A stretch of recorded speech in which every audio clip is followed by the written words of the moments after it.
with industry to make sure that our guidance, when we issued it, was clear and concise, that everybody understood and could comply with guidance easily.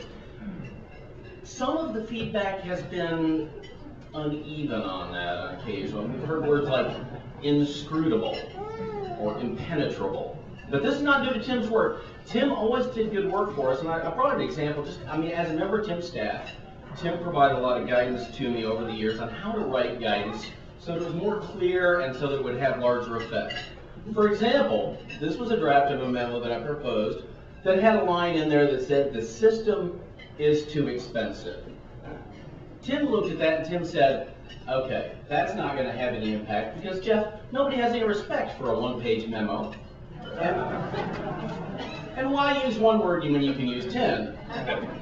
So Tim's proposed revision was that the proposed expenditure is not aligned with the projected derived value, thereby yielding a memo that had more impact, more meaning, and was easier for us. Tim calls this veracity through verbosity. Had another memo. This was my draft.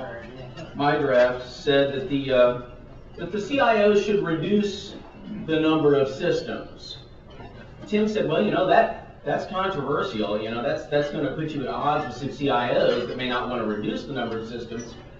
Tim said, what we should say instead is that these CIOs should optimize the number of systems. I said, "Tim, some people might think that means more systems." He said, "Yeah." Tim calls this acceptance through ambiguity.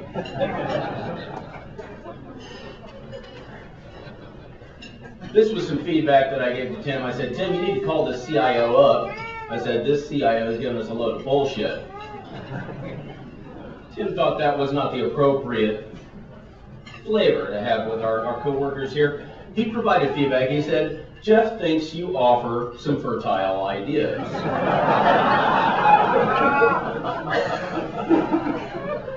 Tim says we can avoid conflict if we are devoid of content.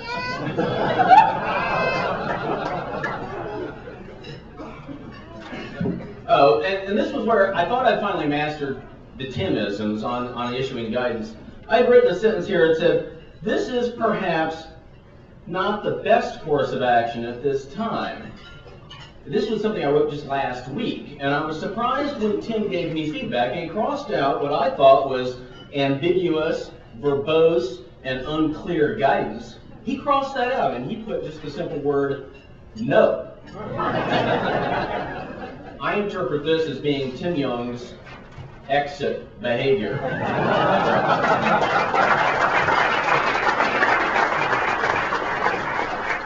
So with that, I'm going to call up Mike Howell. Mike is now here to clean up this mess as the newly appointed deputy administrator. He's going to have to clear the deck. So, Mike.